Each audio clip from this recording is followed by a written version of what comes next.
Rain hammered the restaurant awning as Lena pressed her palm to the glass and watched Chloe slide her hand into Ethan. The waiter set down 2 glasses of red wine, and Chloe toasted with a grin that dared the night to stop her. Lena's phone vibrated. A new message from Chloe lit the cracked screen. "Don't wait up tonight, babe." The word babe used to mean her. Now it was a taunt. Lena's breath fogged the window. She didn't cry. She opened the door, stepped into the warm clatter of cutlery and low jazz, and walked straight to their table. Ethan looked up first. His smile broke. "Lena." "Hi," she said, steady. "I love what you've done with my life." Chloe's lips curved. "You weren't invited." "That's strange," Lena replied, pulling out a chair and sitting. "You always said we did everything together."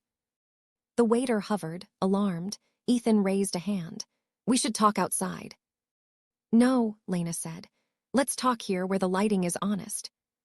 Chloe leaned back, twirling the stem of her glass. "You're being dramatic. Ethan and we just realized we're a better match." "After how long?" Lena asked. "Weeks, months, or since the night you accidentally fell asleep on our couch and told me he deserved someone less stressed." Ethan swallowed. "It wasn't like that." "It was exactly like that," Chloe said, cool as ice. "You were bored, Ethan, admit it." Lena noticed the couple at the next table freeze, pretending not to listen. She didn't shout. She put her phone on the table and slid across a photo from last month's party, Chloe's hand on Ethan's thigh in a corner Lena hadn't seen until now. "I missed the signs," she said, voice quieter than the rain. "But jealousy never whispers forever. Eventually it screams." Chloe's smile thinned. "This is pathetic." "No," Lena said, standing. "This is clarity." She pocketed her phone. "Enjoy your audition." "For what?" Chloe asked. "For each other," Lena said. "The rest is harder." She walked out before the tears came, letting the door hiss shut behind her as the rain soaked her hair flat against her skull. She didn't look back. Outside, the night felt like a hallway with all the lights off. She turned left and kept walking until the restaurant glow was a smear, and the only sound was water drumming the pavement and her heart trying to drown. 2 weeks earlier, Chloe had sat cross-legged on Lena's bed, painting her nails and talking about nothing. She'd been there on the day Lena met Ethan at the bookshop, had nudged her toward him with that sugary voice, had laughed when he asked for Lena's number and said, "Finally, you won't be the boring single friend." Those months were golden. Movie nights, cheap wine, whispered secrets, but little threads were there if anyone had looked closely. Chloe buying the same jacket as Lena and accidentally wearing it to Lena's date. Chloe telling Lena that people found her intimidating, that she should tone it down. Small lies that felt like sisterly teasing until they didn't. "Sometimes you steamroll," Chloe had said once, staring at her wet nails. "It's exhausting trying to keep up." "You could tell me that without making me smaller," Lena had said. "I am telling you," Chloe replied, smiling just enough to sting. Ethan, sweet, overworked, had tried to balance. At first he deflected Chloe's teasing. Then the jokes sharpened and he didn't notice. Or he did and pretended not to. Lena tried to be easygoing. She tried to be flexible. It was like trying to be water while someone else cupped their hands and decided where she could go. After the restaurant, the fallout arrived fast. Chloe posted a photo the next morning, her hand laced with Ethan, a caption that read, "Choosing joy." Comments bloomed like fungus. Heart emojis, fire emojis, friends from their circle writing, "Finally, and you two are perfect." Lena's DMs filled with polite concern and secret curiosity. "Are you okay, girl? I heard you were taking space. Chloe said you needed time to work on you." Work rumors followed. Someone told Lena's manager that she'd been crying in meetings, that she'd had outbursts, that she missed a deliverable she'd actually submitted on time. When Lena asked who said it, the answer was a shrug. "It's just what people are saying." The project she'd led for 6 months was reassigned. She found a box on her desk with a note. "Take what you need today, rest this week." The HR email sounded sympathetic and final. That night, her apartment felt like a museum of decisions she couldn't defend. The ugly yellow mug Ethan bought at a thrift store because it looked like sunshine. The hoodie Chloe borrowed and never returned. The mirror that still smelled faintly like Chloe's coconut hair oil because life in a city costs too much and they had shared everything, even air. Lena sat on the floor with the lights off and listened to the refrigerator hum like a low prayer. Her phone flashed a calendar alert, dinner with Chloe's parents next week. It hurt how automatic life could be, how it kept going like an escalator someone forgot to turn off. Lena swiped it away. A new notification pulsed. "You're invited." She opened it. Chloe and Ethan's engagement party. The date was 3 weeks out. The venue was somewhere Lena had picked for her own birthday last year. She laughed. It was small and barked out, a sound that didn't belong to her. She pressed the heel of her hand to her chest and felt the ache like a bruise. The worst part wasn't the theft. It was the performance. The insistence that this was meant to be, that Lena had been a placeholder in her own story. Her phone rang. Unknown number, she declined it. It rang again. She answered. "Hey," Ethan said. "We should talk." Lena closed her eyes. "About what? Flowers, catering?" He sighed. "This isn't fair to anyone." "You're right," she said, "but fairness rarely RSVPs." "I didn't plan this," he said. "It just happened." "Gravity just happens," Lena replied. "Betrayal takes choreography." There was a pause. "I'm sorry." "Be sorry to the part of you that enjoyed being flattered," Lena said. "That's the part that will come back hungry." Chloe said. "Stop saying her name like a solution," Lena said softly. "It's a diagnosis." The line stayed quiet long enough to become a wall. She hung up first. Then she opened a blank note, typed, "Plan," and didn't write anything else. Not yet. She wasn't ready to think about revenge. She was still mapping the crater. The next morning, her friend Maya knocked and let herself in with a spare key. She brought bagels and a face that didn't ask for permission to care. "Eat," Maya said, nudging a bag toward Lena. "And shower. You smell like heartbreak and takeout." Lena chewed obediently, toasted and warm. The food reminded her body that it mattered. "I'm fine," she lied. "You're not," Maya said, sitting cross-legged on the rug. "But you will be, say it back." "I will be," Lena said. It felt like fiction, but fiction had saved her before. Maya looked toward the mirrored closet door. "She really took everything, huh?" "Not everything," Lena said. "She doesn't have my mind." "Good," Maya said. "Use it." "How?" Lena asked. "I don't want to hurt her, I do, but I don't want to be that person." "Then don't aim to hurt," Maya said. "Aim to show. People like her build castles out of stories, kick in the walls, let the wind in." Lena stared at the blank note on her phone again. Plan, she typed. Collect receipts. She opened old messages, the flirty jokes Chloe had brushed off as harmless. Photos where Chloe hovered a little too close to Ethan. The night Chloe forgot her wallet and Ethan paid for both with a look that said he liked feeling needed. Voice notes where Chloe soothed Lena. "You're too sensitive. You always overthink." It was like building a scrapbook made of razor blades. Maya watched. "You could post it." "Not like a gossip thread," Lena said. "Not a scream, a story, the truth told slowly." "Anonymous," Maya suggested. "At first," Lena said. "What would you call it?" Maya asked, half joking. Lena looked at the rain sliding down the window, stripes on a gray canvas. "Betrayal diaries," she said. "People will roll their eyes, then they'll listen." Maya leaned over and hugged her. "I'll help." That night, Lena recorded the first voiceover on her cracked phone, under a blanket to muffle street noise. "Once upon a time, there were 2 girls," she said, voice steady. "One carried the other's secrets like jewelry. One slid her hands into the pockets of a life that didn't belong to her. This is not a story about vengeance. It's a story about gravity and what happens when you stop pretending you don't feel the fall." She uploaded it to a new channel with a blurred profile image and no name. She put her phone face down and waited for nothing. By morning, there were 400 views and 30 comments. By lunch, there were 10,000 views and 112 comments. By night, there were 40,000 views, strangers writing same. "It hurts. Thank you for saying it like this." One comment read, "She can't steal what you make next." Lena made the 2nd episode, and the 3rd. The 4th episode opened with a text message screenshot. "Maybe don't wear that dress, it's a bit much." Chloe had sent it to Lena on the night of Lena's first promotion party. The caption under the screenshot read, Jealousy isn't always loud. Sometimes it's a thermostat. The comments erupted. People shared micro-cuts, tiny edits friends had made to their lives. She told me to decline the job because commute. He said I was too ambitious, and then dated my boss. Maya came over with lighting from her cousin's studio. They set up in Lena's living room. A cheap ring light, a cloth backdrop clipped to a curtain rod, a borrowed mic that clicked when it shouldn't. It looked amateur. It looked real. Lena recorded an episode about boundaries. She didn't use names. She didn't need to. Story had a way of showing its own face. "Are you afraid she'll see this?" Maya asked, unplugging the stubborn mic. "She will," Lena said. "Eventually." "What happens then?" "Then she'll call me dramatic," Lena said, "but not to my face."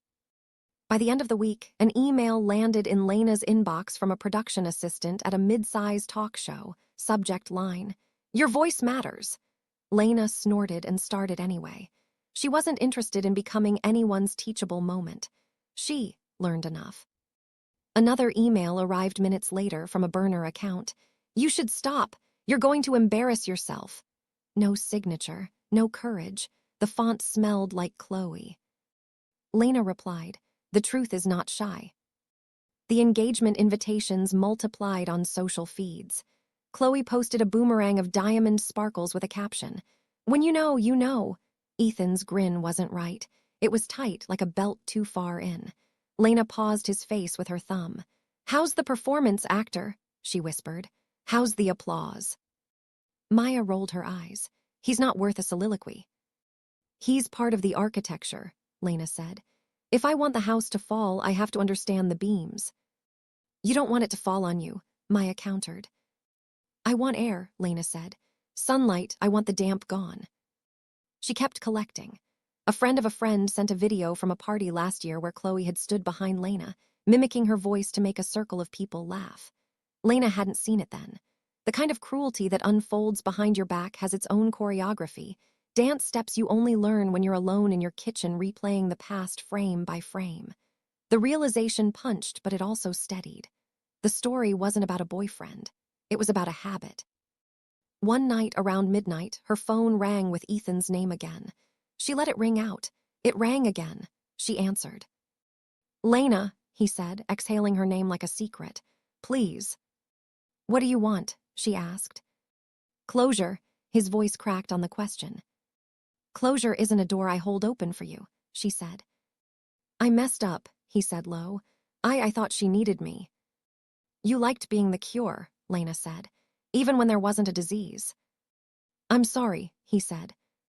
"I believe you," Lena replied. "But sorry is a seat on a bus that's already gone." "I don't think she's what she says," he said, words tumbling faster now. "She told you things about me that weren't true. She told me you." "Stop," Lena cut in. "Listen to yourself. Even now you're passing me messages from her, like a courier who forgot he resigned." Silence stretched. He cleared his throat. "If you come to the engagement party, we can talk." "We won't," Lena said, "but I'll be there." "Why?" he asked, wary. "Because she sent me an invitation," Lena said, "and I'm polite." After the call, Lena stared at the invite again. The embossed letters gleamed like teeth. She pictured Chloe at the end of a long aisle, smiling like she'd never chewed anything that wasn't sweet. She pictured Ethan beside her, the good boy who couldn't tell praise from love. What did she want in that room? Not chaos, not screaming. She wanted silence in the right places. She wanted truth that didn't need a megaphone. "Big reveal?" Maya asked, half hopeful, half terrified. "Evidence," Lena said. "Plain and steady, nothing that can be spun into hysteria." They built a simple slideshow, timestamps, messages, photos, not a smear, a line. The last slide read, "Truth has no vengeance in it. It just sits there and refuses to move." "Will they let us play this?" Maya asked. "They don't have to," Lena said. She tapped her mic, thinking of other contingencies. "I have backups." "Are you scared?" Maya asked. "Yes," Lena said. "But fear is a chair, not a wall. I can stand up." The night before the party, Lena couldn't sleep. She walked the apartment barefoot, tracing the route from couch to kitchen like a pilgrim. She opened the fridge just to feel the cool light on her face.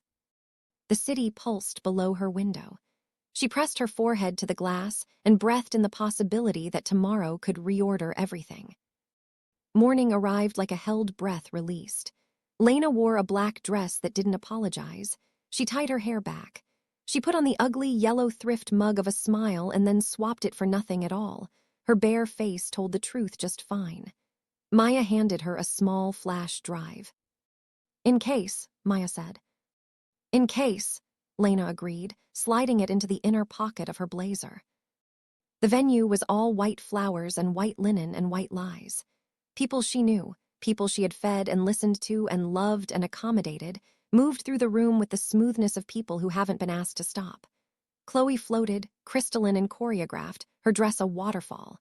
Ethan stood by the bar, talking to a cousin he didn't like. When Chloe saw Lena, her expression flickered, a candle in a draft, then steadied. "You came," Chloe said, walking over like a hostess greeting a reviewer. "You invited me," Lena said. Chloe lifted her chin. "It's brave." "What is?" Lena asked. "Showing your face after everything you've posted," Chloe said, smile pinned like a brooch. "I haven't posted anyone's face," Lena said, audio quiet. "People aren't stupid," Chloe whispered. "They can tell." "They can," Lena agreed. "It's beautiful when they do." Chloe's smile sharpened. "You're bitter." "I'm awake," Lena said. Ethan approached, eyes flitting between them. "Let's not do this here." "Do what?" Chloe snapped, bright enough for nearby ears. "She's obsessed with me." Lena didn't flinch. "You know the thing about obsession. It lives where attention starves." "What does that even mean?" Chloe scoffed. "It means you built a house of mirrors," Lena said.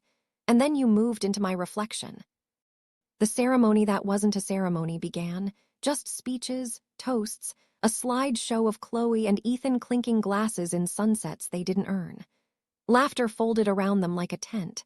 The DJ asked everyone to sit. The projector hummed alive. Chloe took the mic, radiant. "We weren't expecting to share anything big tonight," she lied. "But..."